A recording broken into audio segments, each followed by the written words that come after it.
In order to find what graphics card is in your PC on Windows 11, there are a couple of ways you can do this. The first of which is go to your Start menu, click on the Start button, and go to Settings. If you don't see the Settings app there at the top, you can always just search for Settings and then click into the Settings application.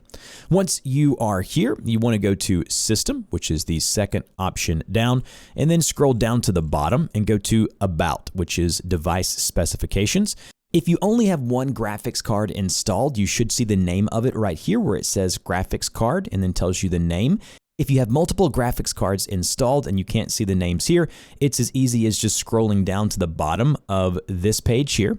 And you want to go to Related and go to Device Manager or search for Device Manager. And then under the Device Manager, you want to find the Display Adapters option. Hit the little arrow there to expand it, and you'll see the name of your graphics cards here. As you can see, I have a NVIDIA GeForce RTX 5090 installed. And that's it. That's how you easily and quickly find the graphics card that is installed in your PC on Windows 11. This also works for Windows 10 in case you're wondering.